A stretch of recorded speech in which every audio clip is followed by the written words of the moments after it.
All right, everyone, and we are back with a very, very special guest. And let me just close. There we go. With a very special guest, with Michael Zenke, the Loremaster and senior writer. Yay! Welcome in. Hello. Very nice to be here. Thanks for having me. Oh, we are so delighted to have you here.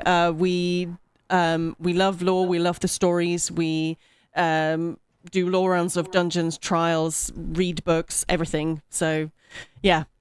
And our community seems to enjoy it. So yeah, welcome in, everyone. Absolutely.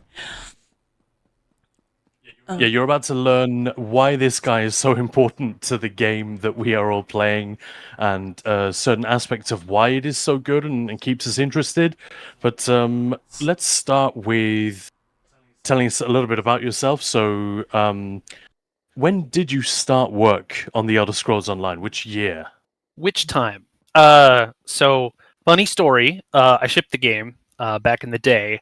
I actually joined back in 2011. I shipped the game. Was first joined the team. This was before the days of voiced content, even. And then I was with the development of the game all the way through launch. Went off and worked at a couple other places, and then I came back almost exactly 10 years later. I found out as I was looking at our conversation today. I was like, oh, I rejoined the because I joined up the first time in August of 2011. I rejoined the company in August of 2021, so almost exactly 10 years later. Wow. I rejoined the company, and I've been, with us for the last 4 years now. So almost 4 years, almost 4. I know how time works. 4 years. So yeah, it's been an eventful 4 years, but a good 4 years. So, as a master of law, you know that time is relative, right? It's true. It's true. Yeah. Something Akatosh, something, right? So all good. Yeah. But I just want to say, Mexican Crips is saying this how no, I'll start again. I know how words work. This household loves Zenke. This is a pro Zenke household. Aww. I think we all are. It's just I think there may be some who may not realize how big, how huge fans they actually are. In the same way that you don't necessarily know the name of the writer of your favorite movie, the actors, the directors, that kind of thing. I think that's okay to say. But so did you? How did you initially get involved with ZOS? So this is pre-launch, a few years before launch. And what were you working on before? So the first job. Absolutely, man. The first job I had in the games industry was I was working on a product called DC Universe Online, an MMO set in the DC Comics verse with Superman and Batman and all that stuff. Still kicking to this day. Another long-running online game, which is awesome. Those guys have done a lot of great content over the years. And down there, I was a systems developer, but I had some writing experience and chops from my previous career as like a games journalist, and so I ended up writing a bunch of these like little collectible items. So I was like writing for Mark Hamill's Joker in my first game job, which was very strange. Wow. And as ESO was fully spinning up in development, and even before the idea of doing voiced dialogue was in the running, they knew there was going to be a lot of text. And so a buddy of mine who was on the team at the time was like, hey, we're opening up a head, come on up. And so I joined as a writer and became a senior a couple years later and wrote the Mages Guild, the Fighters Guild, Oridon, Reaper's March, Stonefalls, The Rift. I think that's it for launch. Yeah. Wow. Okay. So that is a lot. A couple. Yeah, not a lightweight. And that's why we're in Oridon, by the way. Just before we started, we said, is there anywhere in particular you want us to go while we're I still love Oridon. Yeah. It's a very special place. Okay, and you actually worked as a gaming journalist for a while before that, right? Yeah, I was Slashdot. If anyone who's old remembers Slashdot, I worked at Slashdot for a couple of years, and then there was a website called Massively.com, and I was the editor-in-chief over there for a couple of years as well. Well, we just established that we're all geriatrics, apparently, in our previous chat with Eaton Prime. So, yeah, I think most people probably do. Indeed. I'm going to be 45 this year, so I'm basically already dead. So it's all good. Wow. It depends which game you're playing. I think in ESO, the community does skew quite a lot older. We used the word mature earlier, and then we Mature, thought, no, yeah. that's not the right word for Seasoned. how we behave. Seasoned, There we go. Yeah, we're seasoned gamers, right? We've been around the block a couple times. It's all good. Salty is another word for Indeed. seasoned. Right? Well, listen.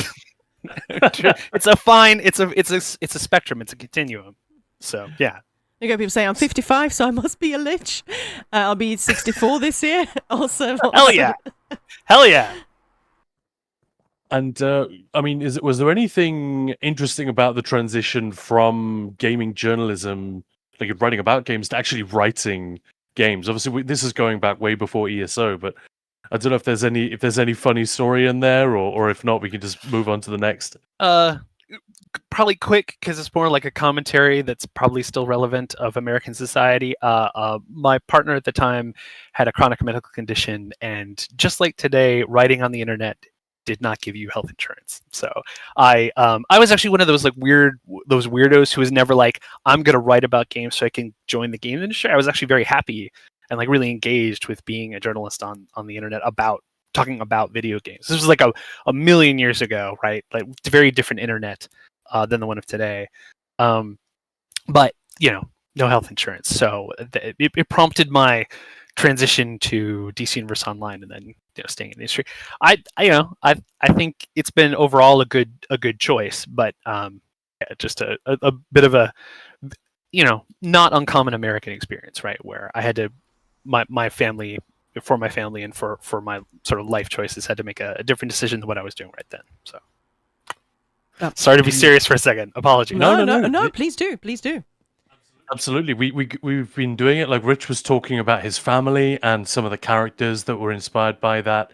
Some fairly moving stuff. And when we asked Gil a very random question about who he would like to win the Three Banners War, which start thinking, because we'll come back to that at the end of the hour, he gave us a really unexpectedly philosophical answer about the type of societal leadership that he craves. And that's it great. was fascinating. Yeah, it was amazing. Whereas Brian's response was like, "Oh, my friends play AD, so." My buddies played DC, so that's yeah. But I do Blue, love you- how the conversations have gotten real. This is just a little side story. So we had Wes Johnson with us here on Monday. Oh yeah, and Good so dude. he's just such a legend, and he obviously voiced Johannes Verlaine. He never actually played through it. He never seen it. So he said, "Look, since you're here, do you want us to go through it?" And, I've spoken to him many times about how emotional that part was for him.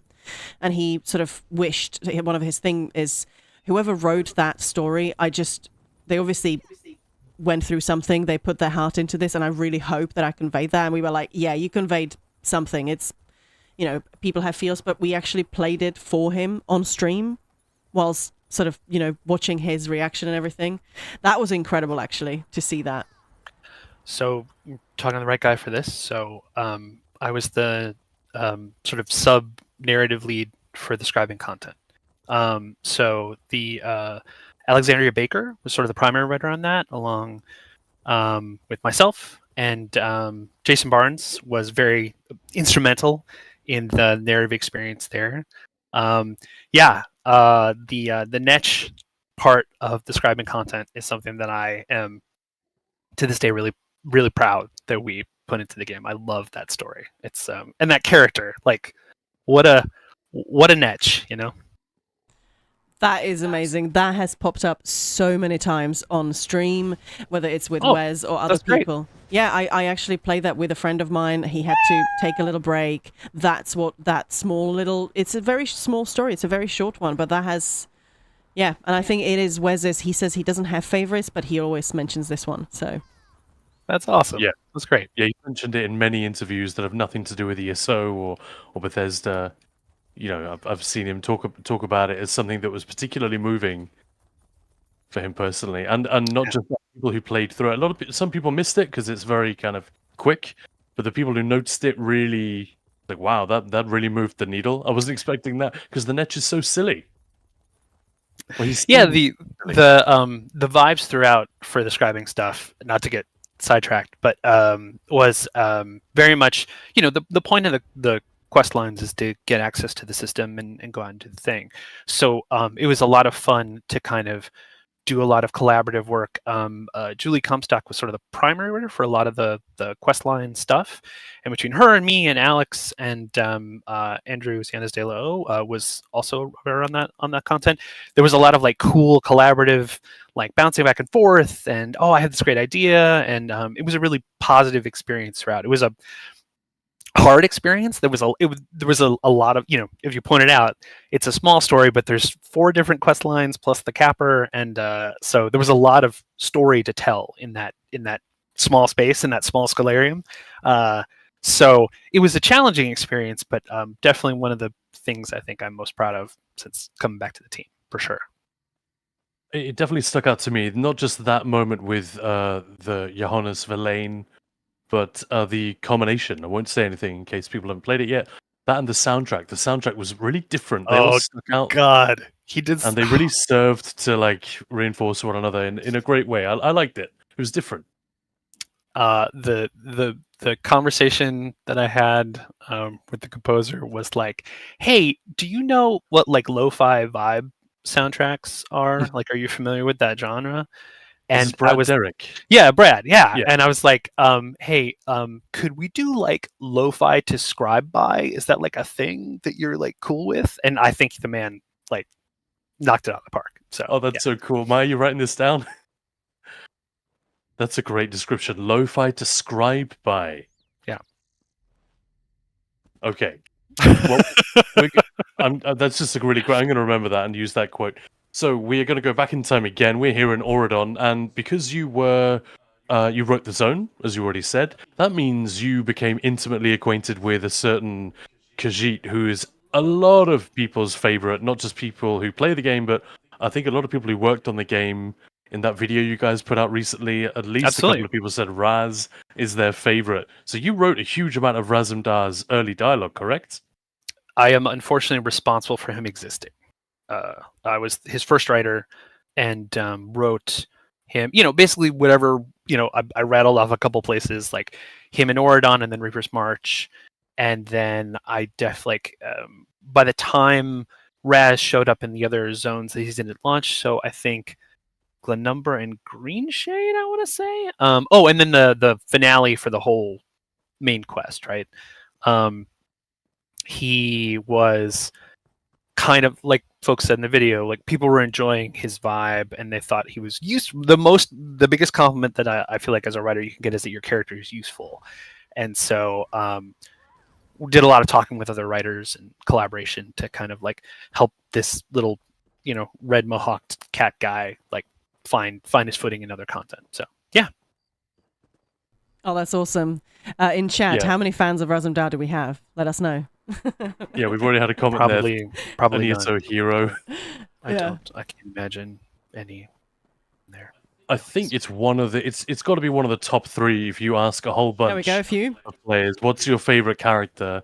That's one of the names that comes up in the top 3, I would say, consistently, and often takes the number 1 spot. As I said, I think in the video, Raz knows he's the coolest cat in the room. So not that surprising. One of my favorite lines in the entire game actually is a Raz line. I'm not sure whether he's my favorite character overall, but it's that one bit in the main quest where if you're not an AD character, you have to go and convince Queen Irene to go to Stirk and do all that stuff, and he gives you a little message to narrow you. So I guess it only happens if you're a pact character, maybe.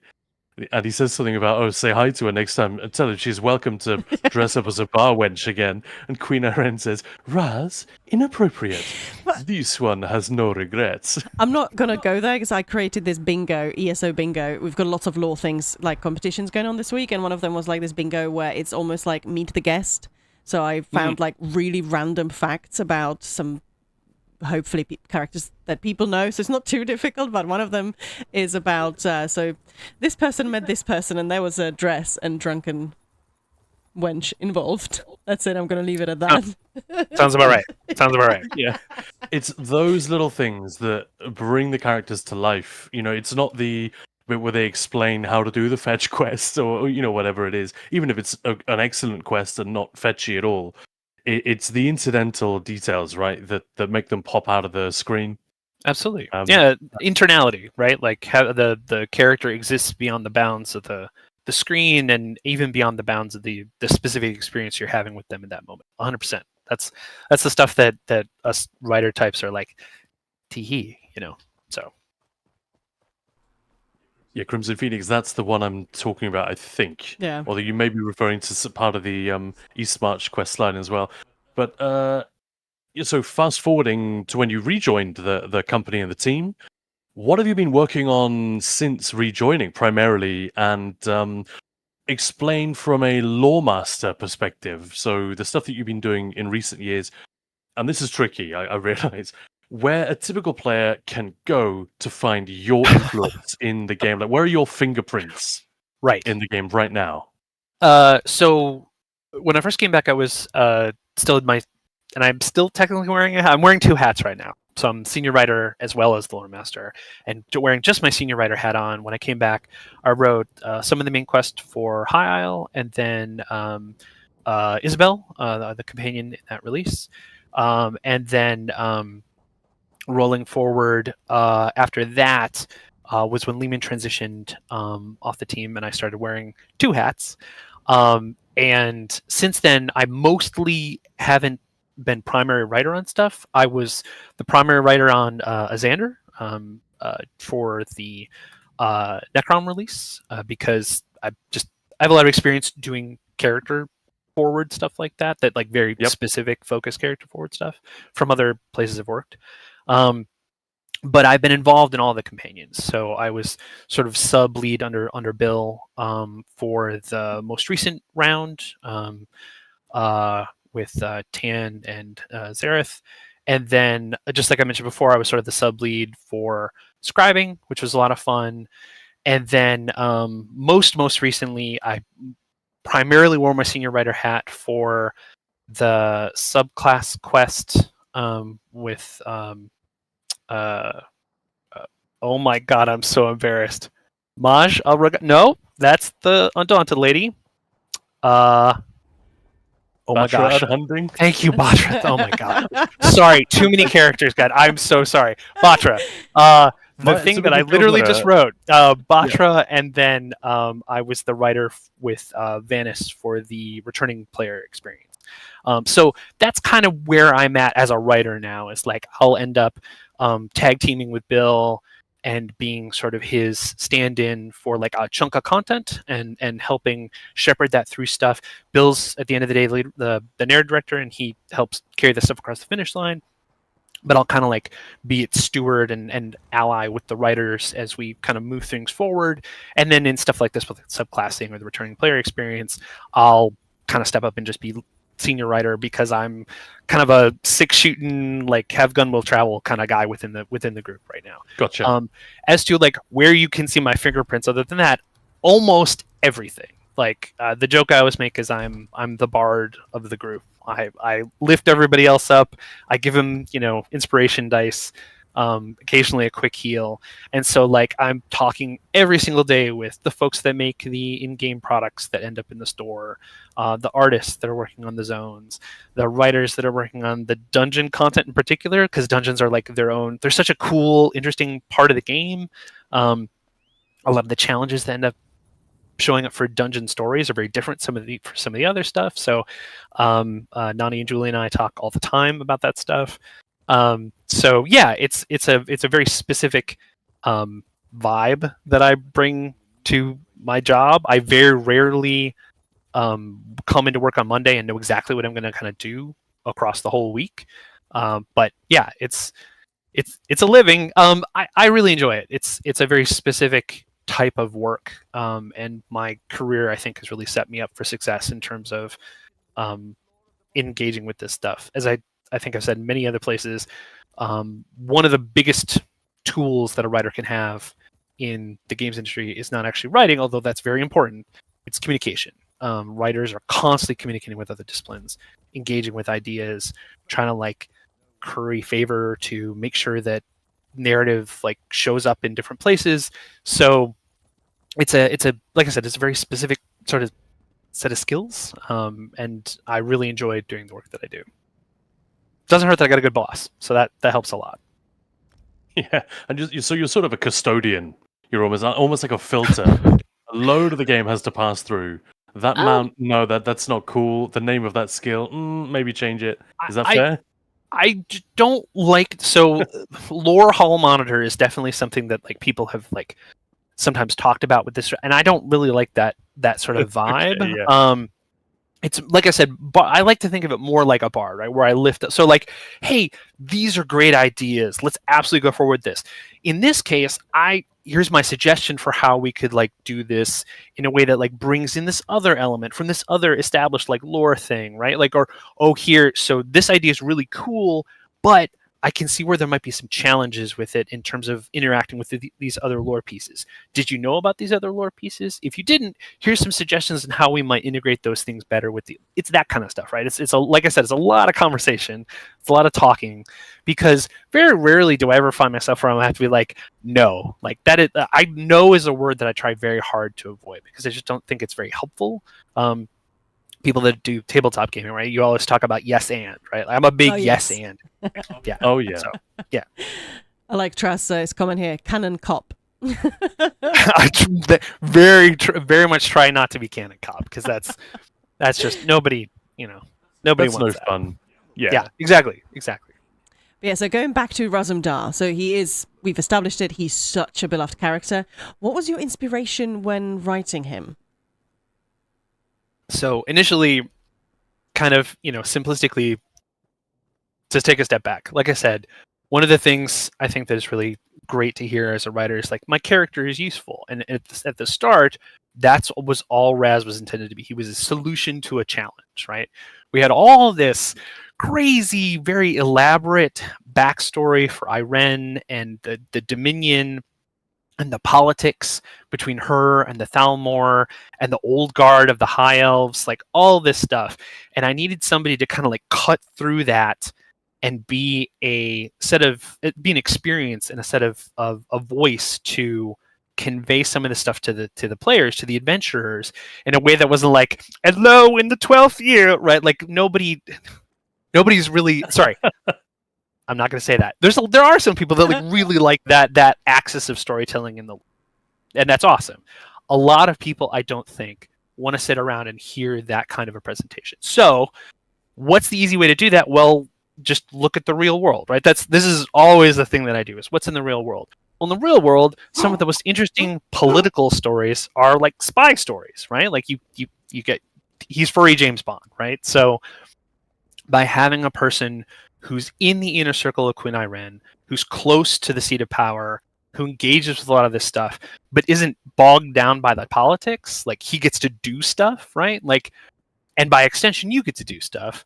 It was an easy hook. It was a great fix. But when we wrote him, when I introduced him into the objective, all the way at the start of War he was first written for Vocal Guard for the narrative there. I had no idea that we'd ever use him again. Like I had no concept that he would end up in other objectives. I thought maybe he'd be helpful down the line in some other places. And when we were working on Ordon, when I wrote Ordon, obviously he ends up in other spots, but that was kind of as the zone progressed. Matisse, in his example, essentially had to like get scrapped and redone. Like the initial narrative we had there was like not really working, and Right. as part of rebuilding that, Raz as the face of this new kind of more focused version of that narrative made a ton of sense. And so plug him in, get him going, get him running, and then he ends up, of course, in the finale stuff as well. And over in Skywatch as well. Sorry, the zone is coming back online in my brain as I go. So yeah, Raz was created to solve a problem, as a lot of characters are in fiction, and furry James Bond ended up being a pretty good hook to tell stories, solve problems, and as the character developed, both in Ordon and then across the game, he took on a lot of extra texture and nuance, as happens in every medium, that I think helped to make him very popular. I think I've talked about this in the video. As the person who wrote him, who wrote the first Raz line of dialogue, the fact that he's so sexy is like absolutely was not a goal, right? Like his sexuality was a non-goal when that character was created. Kind of comes part and parcel with sex with furry James Bond, I think maybe in some ways, but that was definitely in that original problem set, right? Like I described, was not part of that original issue I was kind of driving at. So Yeah, as well as what it means. Furry James Bond, I wrote that one down. That's amazing. Yeah, it depends on your definition of furry in that context, but yeah, I got you. That's a great little capsule for what the character is. Yeah. So I'm guessing you didn't really have an idea of that he'd be such a hit with the fans and, keep coming back. Certainly not anywhere for you have to remember ESO's development was very long. So certainly not for the first couple of years that I knew Raz, because nobody else knew him. But it was like really nice and a rare treat inside the company to see, like I said before, people started to see him as useful. Like he could solve problems for them. He could step in and resolve narrative issues for people. And that was tremendously rewarding. Like when I started to talk to other writers and like, hey, I'm going to use Raz in my thing here. That was really great. Like surprising, really cool. And so by the time the game shipped, it was, I hoped people would like him. I was like, I think that there's some like really good stuff here, but you can never really tell, right? I think it is I think you always have to keep your audience in mind to an extent, but at the end of the day, you have to write for yourself and you have to write for the people that I've always been a commercial writer. I've never really kind of just written for myself. So I've always had a kind of a boss or a specific audience in mind, whether even if it was just the person I was reporting to in the game studio I was working at. Like, so that hitting the success mark on those relationships and those interactions, that's always been my metric. And so I just tell myself like, hey, if I like this, if the people I'm working with like this, I hope the people out there consuming the product will like that. That's my goal. That's my thought process. I love what Guns N' Roses saying that. Call me Dar, Razum-dar. Heck yeah. But yeah, so let's be real. Loremaster, that might be one of the coolest job titles ever. Is it really as glamorous as it sounds? Oh my gosh. I'm gonna go with no. Sorry, only just because it's I think like we were talking about before. It is a bit of a strange job. It's very kind of you to say, but just like any other gig, right? Like there's great weeks, there's tough weeks. The sign of success for me, right, is when I can go through a week and at the end of the week on Friday, I can look back and go like, hey, I resolved these problems for these people. I was able to connect these two people that maybe didn't even know they were kind of working on similar things. I had this great conversation with this writer and we cracked this like tough problem, this tough like narrative challenge that they were working on. I have a counterpart who works very closely on the in-game product stuff, the stuff that ends up in the store. And we're constantly talking back and forth about like what would make for fun stuff for people to end up, buying and running around in Tamriel with, and like knowing that those conversations went really well for a week. That's kind of the yardstick that I use for success. So glamorous, I'm not sure I would say yes, but it's very, when I can look back on the week and know I made an impact, like it's very fulfilling. Like it's it's a lot of interpersonal interaction, and that on that axis I find it really, and a cool living product that comes out of it as well. Absolutely, yeah, that must be gratifying. I was thinking back as we were just talking, just since I rejoined the company, like just the sheer amount of stuff that's gone into ESO and all the different releases we've done and you were like, what if you kind of put your fingerprints on? I'm like, wow, it's a lot. I've put my fingerprints on a lot of stuff. So that's tremendous, that on that axis as well, right? Very, very rewarding to be able to go like, oh, I help with that and I help with that. Like really cool. Love that. Yeah. So how much of the lore do you retain? Like, could you win a trivia contest against an Elder Scrolls super nerd, or is there just so much from week to week that it's almost impossible? I would say it would depend on the specific subject, because just like you're sort of saying, on any given week, I've sort of got like a particular subset of stuff kind of loaded in my frontal cortex. Like poor Batra, forgetting her name, even though I just wrote her.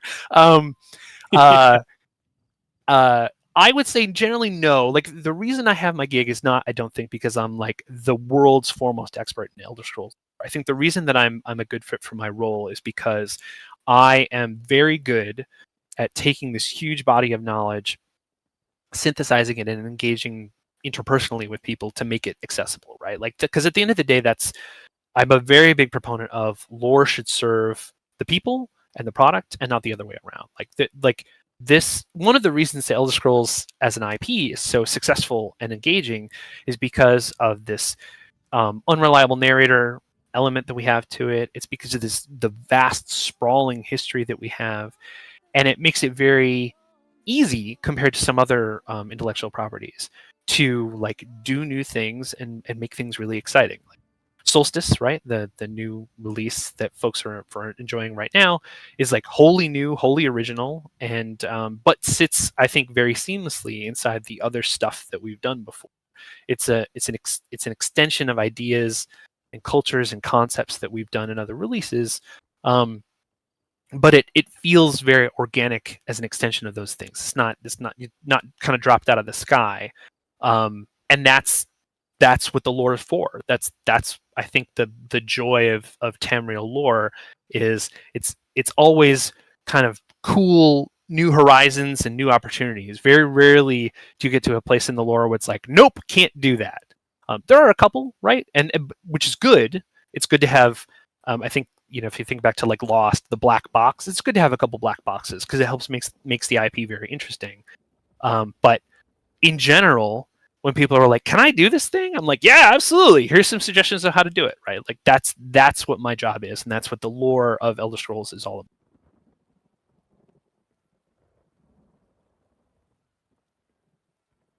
Makes a ton of sense. And speaking of Solstice, which you just brought up, just want to pick up on that. So the Corellania elves, I spotted that immediately. I don't know why that was in my head, but I was like, I've heard that before. And UESP.net, I looked it up. Indeed, yep, they're in Alikir, and those are the ones I was thinking of. And so, how did that come about? Did somebody come with that idea formed? You don't have to give us a detailed answer, but was that like we've got these elves that are involved in this story? When was the decision made to make those the same dynasty or clan that we'd seen? That's a great question. I think maybe the best way to look at it is as like, what sort of experience were we looking to put forward, right? So Solstice is a lot of contrasts, right? You have the beautiful beaches and jungles and like shallow waters versus the invading Daedra and the dichotomy there. And culturally, the dichotomy between high elves and Argonians like creates this really cool narrative kind of frisson. These two elements that normally don't interact with each other very much, and especially on Solstice, the way that they interact with each other, very exciting. A lot of really cool stuff there. So when we set out to think about what cultures were here on this island and what its history was, I think we kind of cast a wide net. There were a lot of ideas kind of floated out there, and what we're all, like I was mentioning before about the body of lore for Tamriel being a lot of opportunities. The Corellanian elves are just one of those opportunities. That is as a group we sort of identified as like, hey, this is a cool thread to pull on, right? There's literally an infinite number of those threads in Tamriel, which is great. Corellanians are connected to Daedra, they're connected to the Dureni, they're connected all the way back to old Elmaris. Like, there's a ton of like great stuff that when you start to like nip and tuck and pull at the edges of things, you get this it's a fabric, right? Like everything's connected to everything.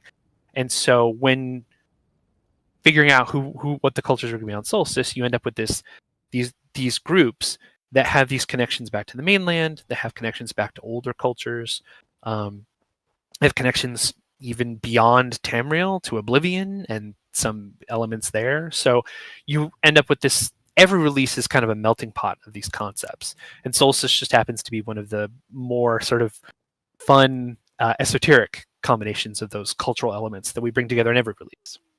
Yeah, it's fun when it feels like it's a payoff of something that was set up earlier. I know that's very, very unlikely that ever happens intentionally. It's just, we can pick up this thread which was sort of thrown out there, and we can turn it into something. Much like I'm sure Seasons of the Wormcart wasn't planned back in 2012. Oh no, yeah, sorry. Maybe it was. I was like, what I was going to say was like, so. sometimes we do like, I do feel like I still want to pat us on the back for this, like the vibes of Miramore getting laid down well ahead of time. I was very proud of us for that. Yeah. That was great. But completely reasonable point. In 2012 or 2011, even when I joined the company, Seasons of the Worm Cult was absolutely not on the. We were still like, how do we ship the main story, right? Like that was where we were there. But yes, absolutely. Like we rely on our past self, not only our past selves, but the incredible work at Bethesda to like, what are opportunities that people who've worked previously within the IP, what have they laid down? What can we pick up and carry forward? Absolutely. That's one of the fun parts of this job, 100%. I love it when it's done, and it's generally done very well. And even if it's not done particularly cleverly or with some like incredibly detailed and beautifully plotted reveal, if it's just a reference, those who get it really get it, and it lands. Like one of my favorite things in this, one of my favorite memories in this game actually is the story in Voss on Vardenfell. I did the main story on Vardenfell when it was quite new, and I didn't finish all the side stuff. But in Voss, maybe you don't know this, there is a I'm guessing you do, of course you do, but there is a very detailed and specific reference to the 2002 game Morrowind and a particular character, and in a weird way we're setting up the events in Morrowind and why this particular Talvani is such a pain in the ass to get to talk to, because you won't see any men. You can't get in. If you're a male character, you have to use trickery or bribery or whatever. You have to prove yourself. If you're a female character, you walk right in. And it's just one of those weird things, and Zos came up with a way to explain that 2 decades later almost, which I think is hilarious. And once I realized what was happening, that was such a great feeling. And that happens quite regularly in a small way, and it really rewards the people who are into the lore and who pay attention, and the little Easter eggs. You don't need to know about it. It's even little things that are from within ESO, like when I right. the year-round adventure, High Isle, the Bretons. There we go. Legacy of the Bretons. As soon as it dropped on PTS, I hopped on stream and I streamed the whole thing from start to finish. But I mean, literally everything, every delve, every little thing. And I loved how there was a little mention of something. Oh, by the way, this is why the animals do this in that trial over there, and just these tiny little things that I bet most people wouldn't necessarily think of, because obviously it was so fresh in my mind. I made sure I did the trial with guildies, all the dungeons as well. So everything, I was just immersed in it for a whole week. And I was blown away by all the little things, because you notice some of the sort of bigger things and everything, but there were so many tiny things. I was like, this is amazing that it just all connects with just a little mention here and there. It's just great.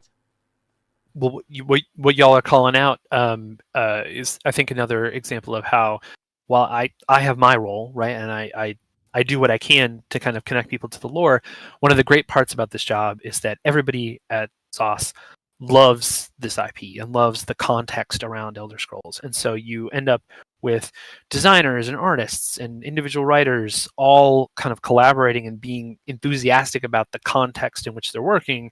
And so you end up with stuff like Boss. You end up with how things across High Isle connect into the trial in like very different, interesting ways, and how we can call back to something from, we're constantly calling back to games from the Daggerfall era in small but distinct ways, because just like you said, somebody somewhere is going to get that and appreciate it and get excited about it. And that's 100%. That's why we do it. That's why we get out there and get involved with this stuff, because it's rewarding, not just for ourselves, but for the people that play the game.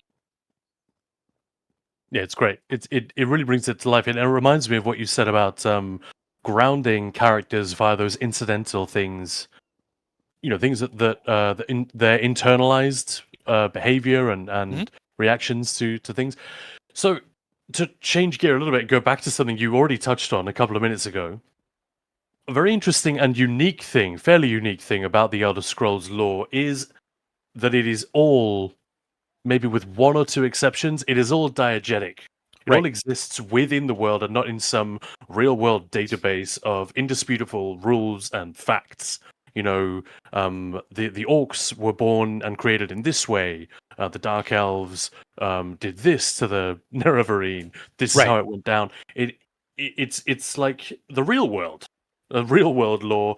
A fact is just something that somebody said or wrote, so it might be biased, incomplete, or just wrong. Absolutely. And that makes the world, the created world, way more interesting. Can you explain why that ended up happening? I know this is way back in Ted Peterson's time, and what that means for how you and the other writers and world builders do their job. I think really it's just good storytelling instincts, right? Like the folks at the time, they were thinking ahead. They were thinking about the work that they were doing at the time and what they'd be doing in the future.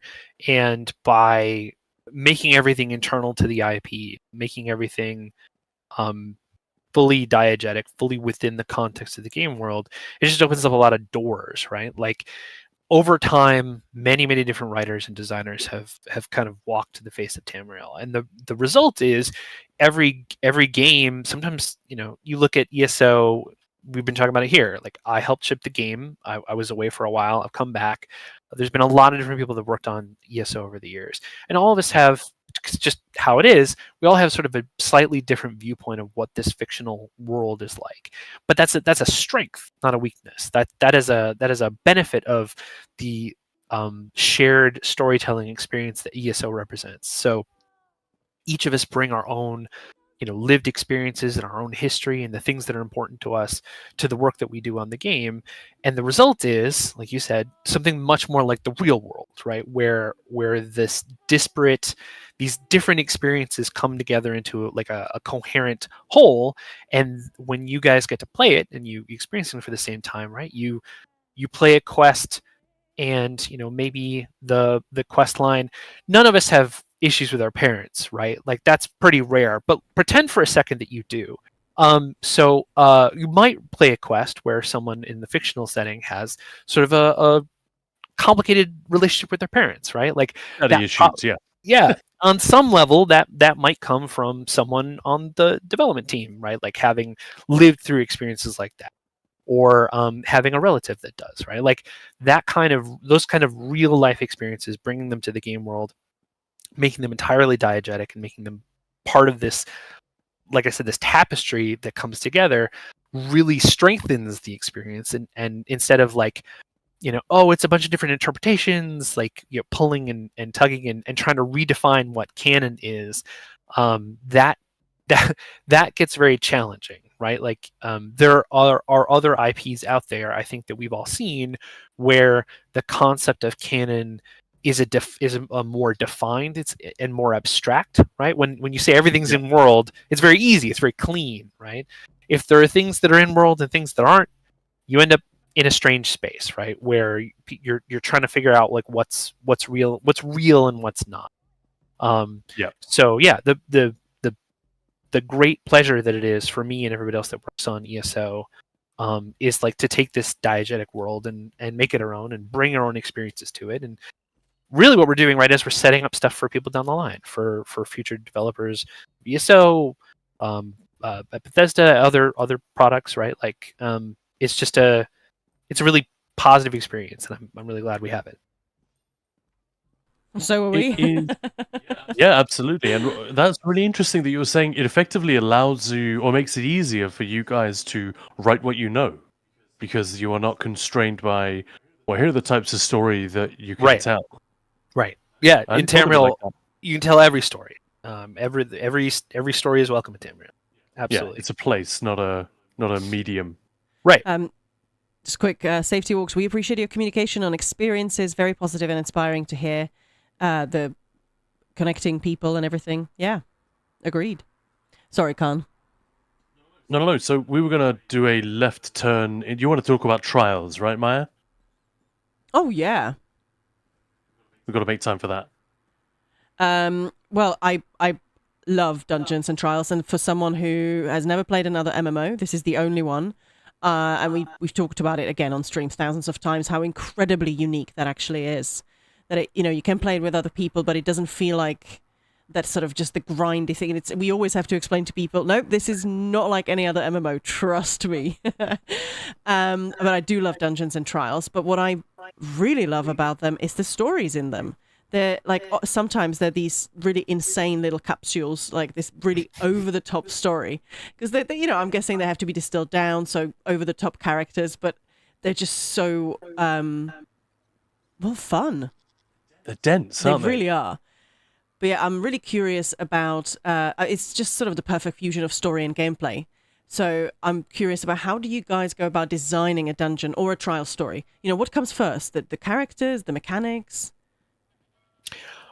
So, I mean, you hit the nail on the head, right? Like, it's a very specific type of storytelling. So generally speaking, trials and dungeons are initially mechanic first elements, but Helen Wackhouse, who's the sort of the dedicated writer for dungeons, she takes point on all of these things.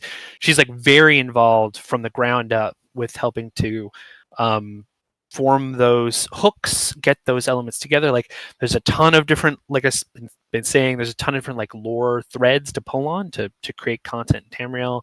And so it's like, okay, we already have a lot of dungeons. We have several trials. Like, what's the next most logical place to set one? So she's involved off the jump, and then it becomes an element of like taking the mechanics, taking the gameplay experience the designers want you to have in one of these pieces of content, and starting to stack one on top of the other. So mechanics inform story, and story informs mechanics, and back and forth and back and forth.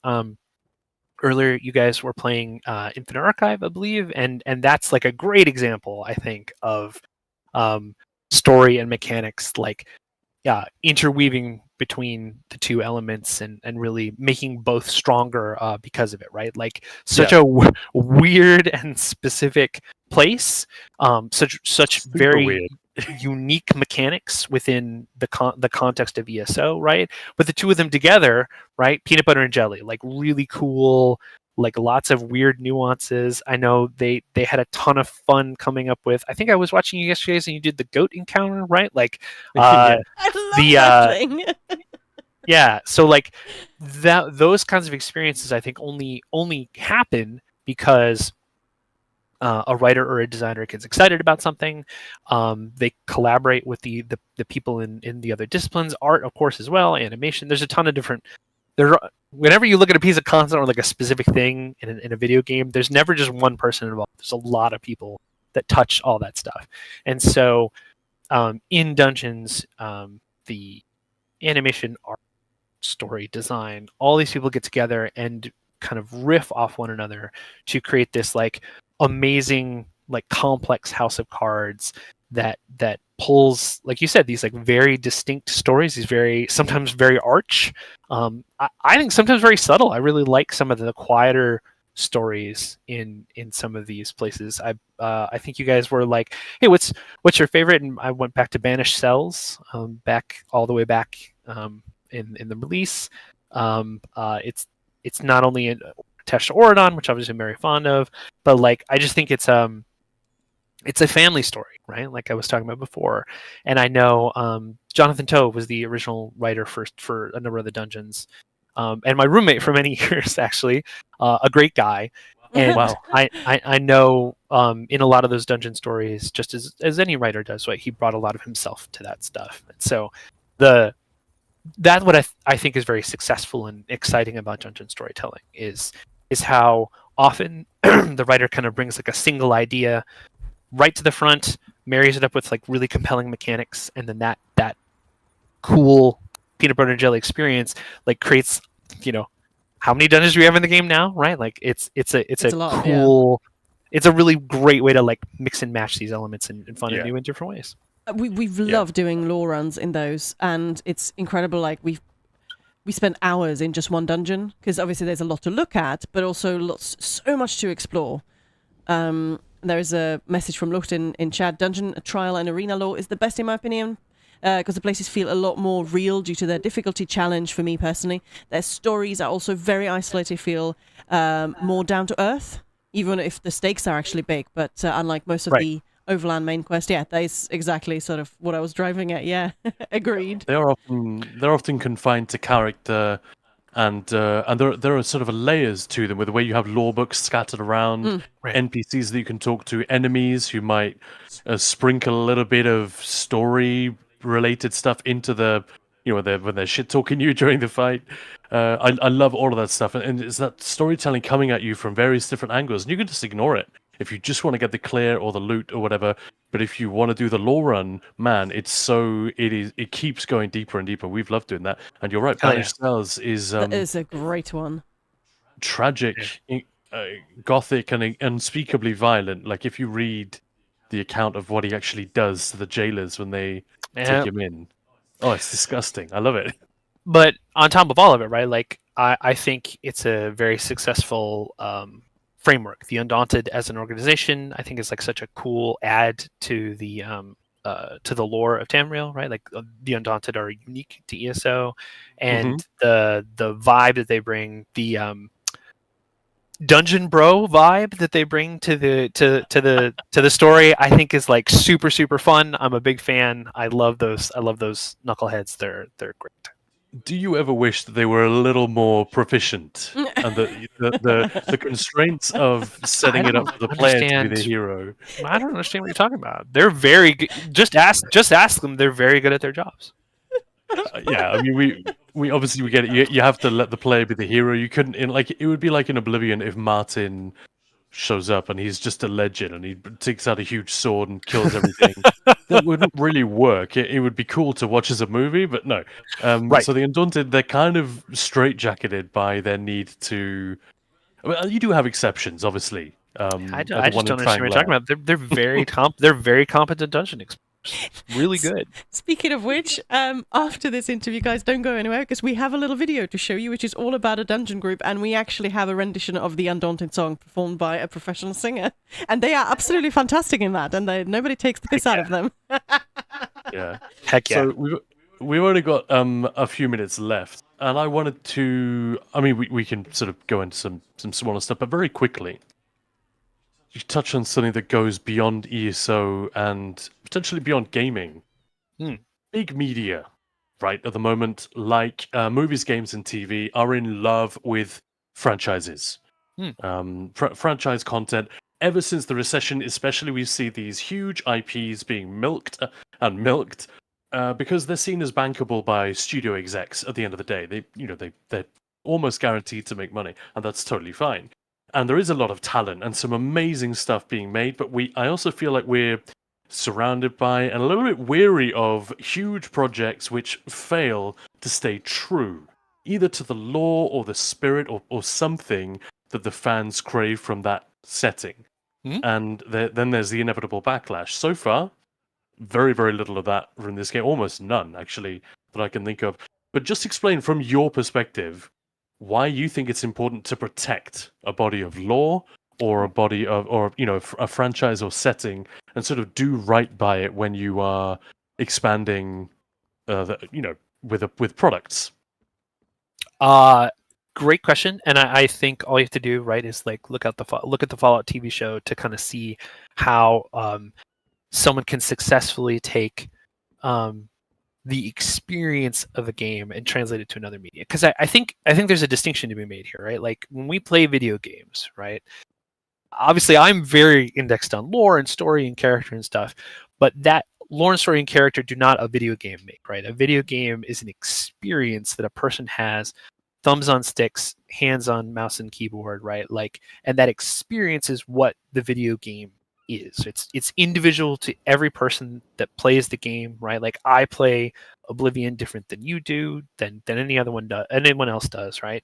But at the base level, because of how the story and lore and characters and gameplay are put together, we often have common experiences.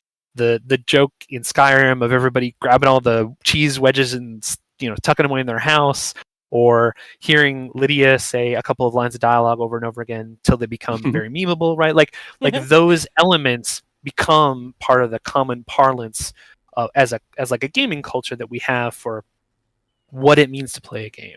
And the Fallout TV show translates the common experience of playing Fallout games perfectly from the medium of games into a television show. And I think that's the reason, to actually answer your question, that's the reason why maintaining an IP, keeping it safe, making sure that people feel like the specific texture of an IP means something. I think that's why that's so important, because when you roll into, I'm not going to point any fingers because I think everybody has to make their own choices, but when you roll into a game and you see a product, or you see something out of context from another IP in the IP that you're in, there is a moment of disconnect, right? There's a moment of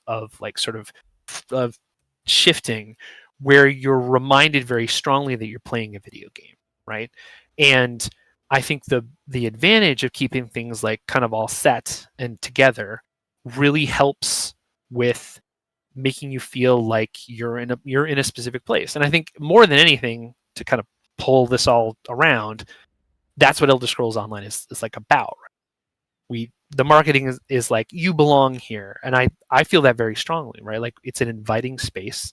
It's a space that everybody can find kind of their own version of Tamriel to inhabit, play in, or build up through housing, or fight dudes in dungeons and PvP. There's a different version of Tamriel for everybody. Yeah. And maintaining the IP, keeping it safe for the people that want to be in here, making sure that everybody's feeling good about the stuff we're putting in the world. That's, I think, the advantage of a coherent IP, of a focused IP experience. Beautiful, thank you. Now I have a very silly question. So we had Alec and Brian here yesterday, and we said we asked them to prepare a question for you. So there's one. So how often does it get aggravating to get a message from Gillian per update? How often does he annoy you per update with questions? Not annoying at all. No. I disagree with the basic assertion put forward. All good. I reject your premise, sir. So, I do kindly and respectfully. I reject your premise. So, what is the longest word that you allow them to use in the game? I'm guessing they were talking combat and skills. What was the longest word that they weren't allowed to use? They weren't allowed. Yeah, but then they did bring up with one that they were. Yeah, so the Faliarch was allowed, but yeah. So, well, okay, you have to understand, as lore story guy, I'm often the one advocating for the big words, right? I try to keep that stuff tamped down, because we were talking earlier about everybody has a different version of Tamriel. I like Tamriel with big words. Not everyone does, and that's completely fine. So a lot of I, as Loremaster, when the Arcanist came out, I collaborated very heavily with the combat designers on the names of all the Arcanist skills and stuff. And so it was a very it was a collaborative and involved process to find good words to name all those skills and stuff. And sometimes I was like, hey friends, I know Cephaliarch is not a common word that trips off the tongue, but it's a great lore word and it really is going to fit super good here. Can you roll with me on this? So I would say it's not about how long is the word that we can use and stuff. It's more about what's the right word to fit, whatever it is that we're talking. I mean, I think they were trying to go for something cheeky, so it seems accomplished. So tomorrow we have Mike Finnegan here with us. Do you have a question we can ask him? The cheekier, the better. I mean, Finn's a delightful human. I don't want to set him up too much. All right, I'm sorry, guys. We're gonna softball him. All right, you ready? I'm gonna say for Finn, who is your favorite dungeon character character from a dungeon story, and why is that? Why is that character the one that stands out above others? Perfect. That really is a softball. You can't think of anything that would at least make him laugh, or make him. I mean, I hope that'll make him laugh. Oh, okay. Maybe it sounds like maybe you know something we don't, which would be great. I would never. All right. And Well, thank you so much, one last thing, Michael. Oh, okay. We are conducting a poll. So, who would be your choice to finally win the 3 banners war? See, and then I'm so sorry, I got a dip, but I'm terribly biased here, right? Like Aldmeri Dominion all the way. Even though from the history we know the AD does not last much longer in the timeline, which is it is what it is. I would love for the Aldmeri Dominion to have a the sun, have Queen Irene, the adventure queen, have a moment to rule over Tamriel. I think that'd be a hoot, if even for a short while, because the interregnum it's a rough time, guys. It's a rough time in the timeline. So yeah, that's my answer. AD, Team Yellow all the way. Well, Rillas, you've got to go. Thank you so much for taking the time to talk to us today. Everyone in chat, give it up for Michael Zenke, Loremaster and senior writer at ZeniMax Online Studios. Almost said the Elder Scrolls Online. Not quite correct. We really appreciate your time, sir, and the generosity and articulation of your answers today. Wow. Thank you both so much. Food for thought. Thank you. This is great. You guys have a good day. Thank you so much. You too. Bye. All right. Bye. Bye.